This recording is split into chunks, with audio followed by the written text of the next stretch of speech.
Hello good morning, welcome to Kerala stock market gate.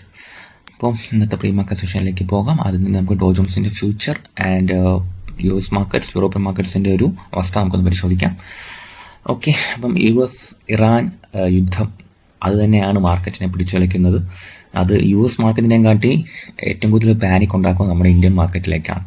Okay, അപ്പം എന്തൊക്കെയാണ് നടക്കുന്നതെന്ന് നമുക്ക് നോക്കാം. ഡോ ജോൺസിൻ്റെ ഫ്യൂച്ചർ നിലവിൽ 26 പോയിൻറ്റ്സ് ഡൗൺ ട്രേഡ് ചെയ്യുന്നു. അത്യാവശ്യം ഭേദപ്പെട്ട രീതിയിൽ US മാർക്കറ്റ്സ് പിടിച്ചു നിൽക്കുന്നു എന്ന് പറയാം. European markets totally down side trade ചെയ്യുകയായിരുന്നു. ആൻഡ് ക്ലോസിങ്ങും നെഗറ്റീവിലാണ് പോയത്. ഓക്കെ, ഗിഫ്റ്റ് നിഫ്റ്റി നിലവിൽ 9 പോയിന്റ്സ് ഡൗൺ ആണ്.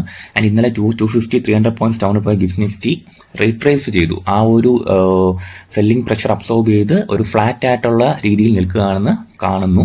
ആൻഡ് അതൊരു പോസിറ്റീവ് സൈനാണ്. ഗിഫ്റ്റ് നിഫ്റ്റി എന്തായാലും പോസിറ്റീവ്ലി എന്താ പറയുക ആക്ട് ചെയ്യുന്നു എന്നുള്ളത്. ഇന്നലത്തെ ആ ഒരു സെൽ ഓഫിന് ശേഷം ഗിഫ്റ്റ് നിഫ്റ്റി ഒരു റീബൗണ്ട് ചെയ്തു ട്രേഡ് ചെയ്യുകയാണ്. ഇപ്പോൾ ഏഷ്യൻ മാർക്കറ്റ്സിൽ പൊതുവെ ആ ഒരു ബുള്ളിഷ്നെസ് നമുക്കിവിടെ കാണാൻ കഴിയും.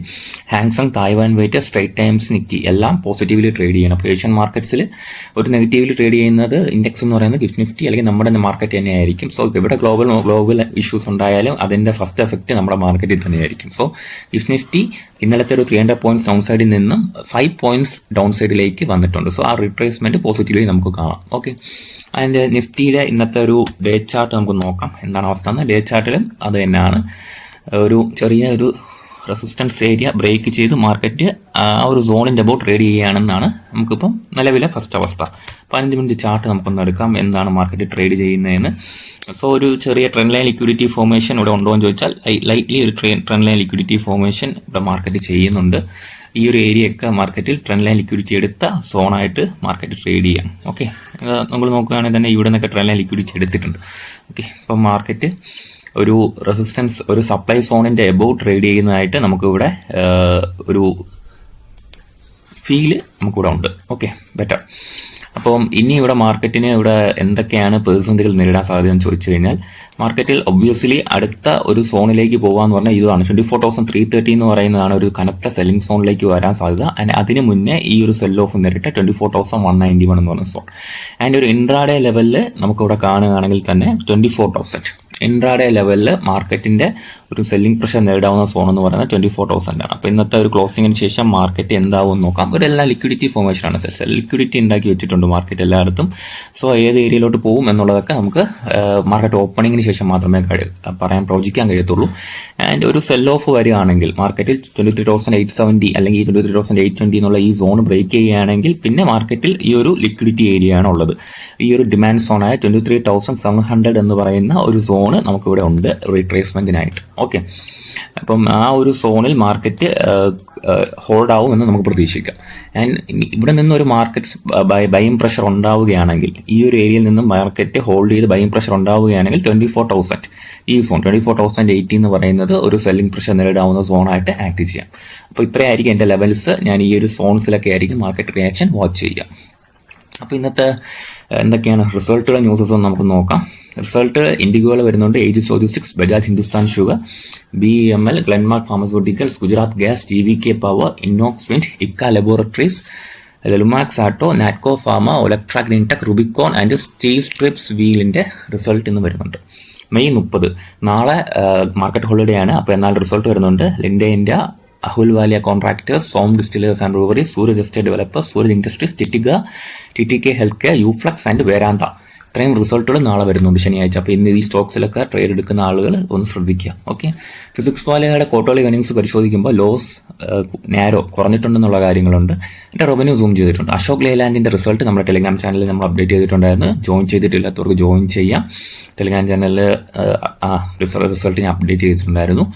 ലിങ്ക് കമൻറ്റ് ബോക്സിലും ഡിസ്ക്രിപ്ഷനിലും കൊടുത്തിട്ടുണ്ട്. അപ്പം ഇതുപോലെ റിസൾട്ടുകളൊക്കെ ഞാൻ കഴിയുന്ന വിധത്തിൽ എനിക്ക് അവൈലബിൾ ആയ സമയത്തെല്ലാം ഞാൻ അപ്ഡേറ്റ് ചെയ്യാൻ ശ്രമിക്കാറുണ്ട്. ഓക്കെ, പ്രോഫിറ്റ് ഗ്രോത്ത് ഉണ്ടായിട്ടുണ്ട്, റവന്യൂ ഗ്രോത്തും ഉണ്ടായിട്ടുണ്ട്.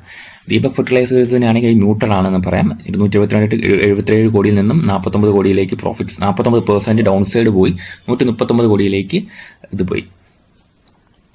ഓക്കെ, ആൻഡ് ബാറ്റ ഇന്ത്യക്കും റിസൾട്ട് കുറച്ച് മോശമാണ്. 45 കോടിയിൽ നിന്നും 2.2 crores റവന്യൂ റൈസ് ചെയ്തിട്ടുണ്ട്. PC ജുവലേഴ്സിനാണെങ്കിൽ പ്രോഫിറ്റ് സർജ് ചെയ്തിട്ടുണ്ട് ആൻഡ് റവന്യൂ ഗ്രോത്തും ഉണ്ടായിട്ടുണ്ടെന്നുള്ളൊരു ന്യൂസ് കാണുന്നുണ്ട്. GMR എയർപോർട്ടിൻ്റെ profit stands 302 crores. Business loss of 237 crores and revenue ജമ്പും ഉണ്ടായിട്ടുണ്ട്. പിന്നെ ഗബ്രിയൽ ഇന്ത്യൻ്റെ പ്രോഫിറ്റ് ഗ്രോത്ത് 3.5% ഇൻക്രീസ് ചെയ്തിട്ടുണ്ടെന്നുള്ള ന്യൂസ് ഉണ്ട്. ഹൈക്കലാണെങ്കിൽ പ്രോഫിറ്റ് കുറഞ്ഞിട്ടുണ്ട് 50 കോടിയിൽ നിന്ന് 4.4 കോടിയിലേക്ക്. അതൊരു മോശം റിസൾട്ടാണ്. വാറോക്ക് എഞ്ചിനീയറിംഗും റിസൾട്ട് മോശമാണ്.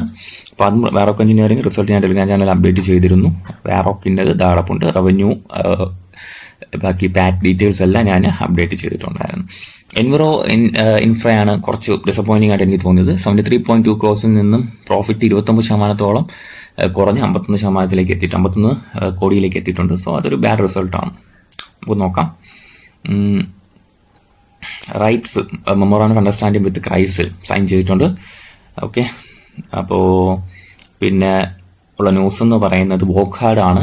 ഒരു ഓതറൈസേഷൻ കിട്ടിയാണ് ഇമ്പോർട്ട് ചെയ്യാനും മാർക്കറ്റിങ്ങിന് വേണ്ടിയിട്ടാണ്. ആൻറ്റിബയോട്ടിക്കിന് വേണ്ടി സൈഡാക്ടം ഓർ സെഫഫൈമിൻ്റെ ഇമ്പോർട്ട് ആൻഡ് മാർക്കറ്റിങ്ങിന് വേണ്ടിയിട്ടാണ് ഡ്രഗ്സ് കൺട്രോൾ ഓർഗനൈസേഷൻ്റെ ഇത് കിട്ടിയിട്ടുള്ളത്. അഡൽട്ട് പേഷ്യൻസിന് വേണ്ടിയിട്ടുള്ള യൂറിനറി ട്രാക്ട് ഇൻഫെക്ഷൻസിന് വേണ്ടിയിട്ടുള്ള മരുന്നാണ് ആൻഡ് ഗ്രാം നെഗറ്റീവ് ബാക്ടീരിയ. അത് നല്ലൊരു ഡ്രഗാണ് ഇറങ്ങാൻ പോകുന്നത് വോക്ഹാർഡിൻ്റെ കീഴിൽ. ഓക്കെ, അപ്പം ഇങ്ങനത്തെ ചെറിയ ന്യൂസസ് ഒക്കെ ഉണ്ട്. പതഞ്ജലി ഫുഡ്സിനെ സംബന്ധിച്ച് അവരുടെ ടേൺ ഓവർ റിപ്പോർട്ടിനെ സംബന്ധിച്ച് അനോമലീസുമായിട്ട് ബന്ധപ്പെട്ട് TDS ടാക്സ് ചെന്നൈയിലെ നോർത്ത് ഡിവിഷൻ ഷോക്കോസ് നോട്ടീസ് കൊടുത്തിട്ടുണ്ട്. ഡിമാൻഡ് ചെയ്തിരിക്കുന്നത് 1352 കോടിയാണ് വിത്ത് പെനാൽറ്റി ഓഫ് 135 കോടി. ടാക്സ് പീരീഡ് 2022-23 തമ്മിൽ ടാക്സ് പീരീഡുമായിട്ട് ബന്ധപ്പെട്ട്. ഓക്കെ, അപ്പോൾ ഇത്രയും ന്യൂസസ് ഒക്കെ നിലവിലുണ്ട്. ആൻഡ് ഇപ്പോൾ ഞാൻ വാച്ച് ചെയ്യുന്ന സ്റ്റോക്കുകളിൽ ഒന്ന് വാറി എനർജീസ് ആണ്. ഇപ്പോൾ വാറി എനർജീസ് നമുക്ക് വാച്ച് ലിസ്റ്റ് ഇട്ടിട്ടുണ്ട്. വാറി ടെക്നോളജീസ് ആയിപ്പോയി.